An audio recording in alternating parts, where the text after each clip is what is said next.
सपने, उम्मीदें, ये सबके होते हैं। हर किसी के दिल में एक सपना होता है, एक ऐसी उम्मीद जो उन्हें आगे बढ़ने के लिए प्रेरित करती है। ये सपने हमें हमारे जीवन में एक उद्देश्य देते हैं, एक दिशा दिखाते हैं। लेकिन क्या आपने कभी सोचा है कि इन सपनों को पूरा करने के लिए कितनी मेहनत और समर्पण की जरूरत होती है? लेकिन कुछ ही लोग उन्हें पूरा करने की हिम्मत करते हैं। बहुत से लोग अपने सपनों को केवल एक कल्पना के रूप में ही देखते हैं, लेकिन कुछ लोग होते हैं जो अपने सपनों को हकीकत में बदलने का साहस रखते हैं। ये वही लोग होते हैं जो अपने सपनों के पीछे भागते हैं, चाहे रास्ता कितना भी कठिन क्यों ना हो, और उनसे भी कम लोग उन्हें हासिल कर पाते हैं। ये वही लोग होते हैं जो अपने सपनों को साकार करने के लिए हर संभव प्रयास करते हैं। वे अपने लक्ष्य की ओर बढ़ते हैं, हर बाधा को पार करते हैं और अंततः अपने सपनों को साकार करते हैं। ये कहानी है दो ऐसे लोगों की जिन्होंने एकजुट भारत का सपना देखा। ये लोग थे चंद्रगुप्त मौर्य और चाणक्य। दोनों ने एक ऐसे भारत का सपना देखा था जो एकजुट और शक्तिशाली हो। उनका सपना केवल एक कल्पना नहीं था, बल्कि एक उद्देश्य था जिसे उन्होंने अपने जीवन का लक्ष्य बना लिया था। एक ऐसा सपना जो पैदा हुआ था महत्वाकांक्षा से, एक ऐसा सपना जो उन्हें हर दिन प्रेरित करता था। चंद्रगुप्त मौर्य का सपना था एक विशाल और ताकतवर साम्राज्य का निर्माण करना, और चाणक्य का सपना था नंद वंश से बदला लेना और एकजुट भारत का निर्माण करना। जिसे ताकत मिली बदले की भावना से, चाणक्य की बदले की भावना ने उन्हें और भी दृढ़ बना दिया। उन्होंने अपने सपने को साकार करने के लिए हर संभव प्रयास किया और चंद्रगुप्त मौर्य को भी उसी दिशा में प्रेरित किया, और जो पूरा हुआ साहस और समझदारी से। चंद्रगुप्त मौर्य और चाणक्य ने अपने सपनों को साकार करने के लिए साहस और समझदारी का परिचय दिया। उन्होंने हर चुनौती का सामना किया और अंततः अपने लक्ष्य को प्राप्त किया। हमारी कहानी शुरू होती है एक नौजवान चंद्रगुप्त मौर्य से। चंद्रगुप्त मौर्य का जन्म एक साधारण परिवार में हुआ था, लेकिन उनके दिल में एक बड़ा सपना था। वह एक ऐसे भविष्य का सपना देखते थे जहां वह एक महान राजा बन सकें। वो एक साधारण परिवार से थे। उनका जीवन बहुत ही साधारण था, लेकिन उनके सपने बहुत बड़े थे। वह अपने साधारण जीवन से ऊपर उठकर कुछ बड़ा करना चाहते थे, लेकिन किस्मत को उनके लिए कुछ और ही मंजूर था। उनकी किस्मत में कुछ बड़ा लिखा था और वह इसे साकार करने के लिए तैयार थे। उन्होंने अपने सपनों को साकार करने के लिए हर संभव प्रयास किया। वो एक शानदार भविष्य का सपना देखते थे, एक ऐसा भविष्य जहां वो एक विशाल और ताकतवर साम्राज्य के राजा होंगे। उनका सपना केवल एक कल्पना नहीं था, बल्कि एक उद्देश्य था जिसे उन्होंने अपने जीवन का लक्ष्य बना लिया था। एक ऐसा भविष्य जहां वो एक विशाल और ताकतवर साम्राज्य के राजा होंगे। उनका सपना था एक ऐसा साम्राज्य बनाना जो न केवल विशाल हो, बल्कि शक्तिशाली भी हो। वह अपने सपने को साकार करने के लिए हर संभव प्रयास करने के लिए तैयार थे, लेकिन सपनों को हकीकत में बदलने के लिए मार्गदर्शन की जरूरत होती है।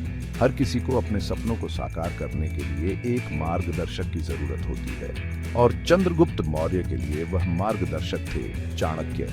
यहीं पर आते हैं चाणक्य, एक बुद्धिमान रणनीतिकार और राजनीति के महारथी। चाणक्य ने चंद्रगुप्त मौर्य को उनके सपनों को साकार करने के लिए मार्गदर्शन दिया और उन्हें हर कदम पर समर्थन किया। एक बुद्धिमान रणनीतिकार और राजनीति के महारथी चाणक्य ने न केवल चंद्रगुप्त मौर्य को मार्गदर्शन दिया, बल्कि उन्हें हर कदम पर समर्थन भी किया। उन्होंने चंद्रगुप्त मौर्य को उनके सपनों को साकार करने के लिए प्रेरित किया। वो भी नंद वंश से बदला लेने की इच्छा से प्रेरित थे। चाणक्य की बदले की भावना ने उन्हें और भी दृढ़ बना दिया। उन्होंने अपने सपने को साकार करने के लिए हर संभव प्रयास किया और चंद्रगुप्त मौर्य को भी उसी दिशा में प्रेरित किया। उन्होंने चंद्रगुप्त में अपनी महत्वाकांक्षा को पूरा करने और अपना बदला लेने की क्षमता देखी। चाणक्य ने चंद्रगुप्त मौर्य में वह क्षमता देखी जो उन्हें उनके सपनों को साकार करने में मदद कर सकती थी। उन्होंने चंद्रगुप्त मौर्य को हर कदम पर मार्गदर्शन दिया और उन्हें उनके लक्ष्य की ओर बढ़ने के लिए प्रेरित किया। साथ मिलकर वो एक सफर पर निकल पड़े। यह सफर केवल एक यात्रा नहीं थी, बल्कि एक मिशन था। यह मिशन था एकजुट और शक्तिशाली भारत का निर्माण करना। उन्होंने इस मिशन को साकार करने के लिए हर संभव प्रयास किया। यह सफर खतरों और अनिश्चितताओं से भरा था। इस सफर में उन्हें कई चुनौतियों का सामना करना पड़ा, लेकिन उन्होंने हर चुनौती का सामना किया और अपने लक्ष्य की ओर बढ़ते रहे। लेकिन वो सफल होने के लिए दृढ़ थे। उन्होंने हर बाधा को पार किया और अंततः अपने सपनों को साकार किया। उनका दृढ़ संकल्प और साहस उन्हें उनके लक्ष्य की ओर बढ़ने में मदद करता रहा। उन्हें एकजुट और शक्तिशाली भारत के साझा सपने ने प्रेरित किया। ये सपना केवल उनका नहीं था, बल्कि पूरे भारत का था। उन्होंने इस सपने को साकार करने के लिए हर संभव प्रयास किया और अंततः एकजुट और शक्तिशाली भारत का निर्माण किया। मगध साम्राज्य के शासक नंद वंश एक विशाल शक्ति थे। उनकी ताकत अजेय लगती थी। उनकी सेना विशाल थी, उनका खजाना अथाह था।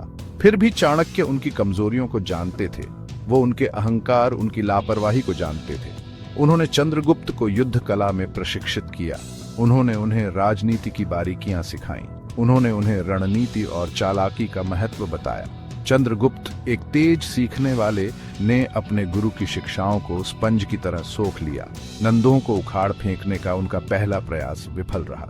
चंद्रगुप्त ने अपने युवा जोश में दुश्मन की ताकत को कम करके आंका था। ये एक कड़वा सबक था, लेकिन यह एक बहुमूल्य सबक साबित हुआ। चाणक्य ने हमेशा की तरह रणनीतिकार इस हार को अपने फायदे के लिए इस्तेमाल किया। उन्होंने नंद साम्राज्य के भीतर असंतुष्ट तत्वों को एकजुट किया। उन्होंने पड़ोसी राज्यों के साथ गठबंधन बनाए, उन्हें एक आम दुश्मन के खिलाफ एकजुट किया। चंद्रगुप्त अब एक अनुभवी योद्धा, एक नए आक्रमण के लिए तैयार थे। उन्होंने अपनी पिछली गलतियों से सीखा था। वो आवेगी युवा नहीं थे जो युद्ध में भागे थे। उन्होंने रणनीतिक चौकियों पर हमला किया। उन्होंने आपूर्ति लाइनों को बाधित किया। उन्होंने नंद रैंकों में कलह बोई। उनकी रणनीति एक सियार की तरह थी, चालाक और अथक। चाणक्य, शेर, ने रणनीतिक दिशा प्रदान की। वह पर्दे के पीछे का मास्टरमाइंड था, जो घटनाओं को अपने फायदे के लिए हेरफेर कर रहा था। उसने दुश्मन को अंदर से कमजोर करने के लिए जासूसी, कूटनीति और प्रचार का इस्तेमाल किया। साथ मिलकर शेर और सियार ने नंद साम्राज्य को कमजोर कर दिया। उन्होंने हर कमजोरी, हर अवसर का फायदा उठाया। उनके अथक अभियान ने धीरे धीरे युद्ध के रुख को बदल दिया। भाग 4, युद्ध के मैदान में आग। यह वह समय था जब प्राचीन भारत के इतिहास में सबसे निर्णायक लड़ाई लड़ी जा रही थी। मगध के विशाल मैदानों पर दो महान सेनाएं आमने सामने थीं और युद्ध की आग ने पूरे क्षेत्र को घेर लिया था। अंतिम लड़ाई मगध के मैदानों पर हुई।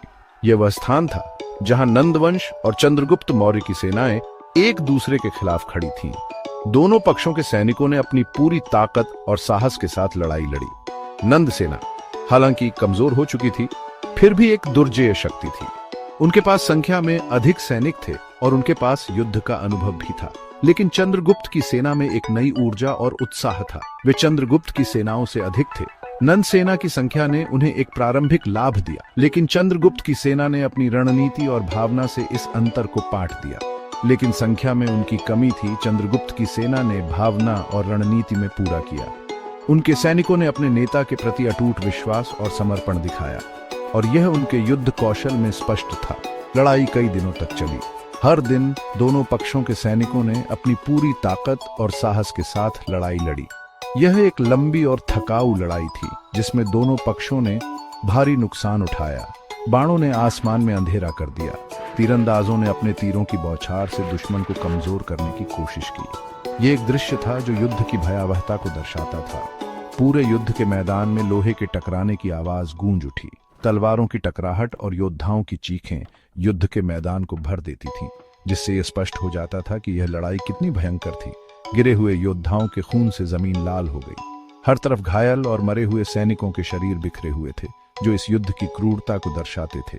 चंद्रगुप्त, एक निडर योद्धा, ने आगे से अपने सैनिकों का नेतृत्व किया। वह अपने सैनिकों के लिए एक प्रेरणा स्रोत थे, और उनके साहस ने उनके आदमियों को अद्वितीय वीरता से लड़ने के लिए प्रेरित किया। वह एक उद्दीप्त व्यक्ति के क्रोध से लड़े। उनके भीतर का गुस्सा और दृढ़ संकल्प उन्हें एक अजेय योद्धा बनाता था, और उनके दुश्मन उनके सामने कांपते थे। उनके साहस ने उनके आदमियों को अद्वितीय वीरता से लड़ने के लिए प्रेरित किया। उनके सैनिकों ने अपने नेता के प्रति अटूट विश्वास और समर्पण दिखाया, और यह उनके युद्ध कौशल में स्पष्ट था। चाणक्य सुरक्षित दूरी से देख रहे थे, युद्ध के प्रवाह को निर्देशित कर रहे थे। उनकी रणनीतिक दृष्टि और युद्ध कौशल ने चंद्रगुप्त की सेना को एक महत्वपूर्ण लाभ दिया। उन्होंने दुश्मन की चाल का अनुमान लगाया। चाणक्य की बुद्धिमत्ता और दूरदर्शिता ने उन्हें दुश्मन की हर चाल को पहले से ही भांपने में मदद की, जिससे चंद्रगुप्त की सेना को एक महत्वपूर्ण लाभ मिला। उसने उनकी कमजोरियों का फायदा उठाया चाणक्य ने दुश्मन की कमजोरियों को पहचाना और उनका पूरा फायदा उठाया, जिससे चंद्रगुप्त की सेना को विजय की ओर अग्रसर किया। उन्होंने सुनिश्चित किया कि जीत, हालांकि कठिन संघर्ष वाली, अपरिहार्य थी। चंद्रगुप्त और चाणक्य की संयुक्त रणनीति और साहस ने अंततः उन्हें विजय दिलाई और यह लड़ाई इतिहास में एक निर्णायक मोड़ बन गई। भाग 5, खून से बना साम्राज्य। यह कहानी है एक ऐसे साम्राज्य की जो खून और बलिदान से बना था। यह कहानी है चंद्रगुप्त मौर्य और उनके गुरु चाणक्य की, जिन्होंने नंद वंश के पतन के बाद एक नए युग की शुरुआत की। नंद वंश का पतन हो गया। एक समय में शक्तिशाली और अजेय माने जाने वाले नंद राजाओं का अंत हो गया। उनके महल अब खंडहर बन चुके थे और उनका शासन इतिहास के पन्नों में समा गया। उनका शासन, जिसे कभी अजेय माना जाता था, चंद्रगुप्त और चाणक्य की संयुक्त शक्ति के तहत कुचल दिया गया था। चाणक्य की रणनीति और चंद्रगुप्त की वीरता ने मिलकर नंदों को पराजित किया।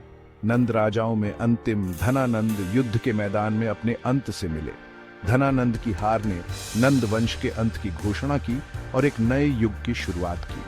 नंदों के पतन के साथ ही चंद्रगुप्त के लिए सिंहासन पर चढ़ने का मार्ग साफ हो गया। चंद्रगुप्त ने अपने गुरु चाणक्य के मार्गदर्शन में सिंहासन पर चढ़ने की तैयारी की। उन्हें मगध का सम्राट ताज पहनाया गया, जिसने मौर्य वंश की शुरुआत की। यह एक ऐतिहासिक क्षण था जिसने भारतीय इतिहास की दिशा बदल दी। चंद्रगुप्त को जो साम्राज्य विरासत में मिला वह विशाल था, लेकिन खंडित था। विभिन्न छोटे छोटे राज्य और रियासतें आपस में लड़ रही थीं और साम्राज्य की एकता खतरे में थी। वर्षों के युद्ध ने इसे जख्मी और विभाजित कर दिया था। युद्ध के कारण कई शहर और गांव बर्बाद हो चुके थे और लोगों में असुरक्षा और भय का माहौल था। लेकिन चंद्रगुप्त ने चाणक्य के ज्ञान से निर्देशित होकर दृढ़ संकल्प के साथ एकीकरण का कार्य शुरू किया। चाणक्य की शिक्षाओं और मार्गदर्शन ने चंद्रगुप्त को एक महान शासक बनने में मदद की। उन्होंने अर्थशास्त्र में चाणक्य की शिक्षाओं से प्रेरित होकर शासन की एक केंद्रीकृत प्रणाली लागू की। इस प्रणाली ने साम्राज्य को एकजुट और मजबूत बनाने में महत्वपूर्ण भूमिका निभाई। उन्होंने एक शक्तिशाली सेना का निर्माण किया जो साम्राज्य की सीमाओं की रक्षा करने में सक्षम थी। यह सेना न केवल बाहरी आक्रमणों से रक्षा करती थी, बल्कि आंतरिक विद्रोहों को भी कुचलने में सक्षम थी। उसने अपने शासन की स्थिरता सुनिश्चित करते हुए जासूसों का एक नेटवर्क स्थापित किया। यह नेटवर्क साम्राज्य के हर कोने से जानकारी जुटाता था और शासक को सूचित करता था, जिससे शासन को स्थिर और सुरक्षित रखा जा सके।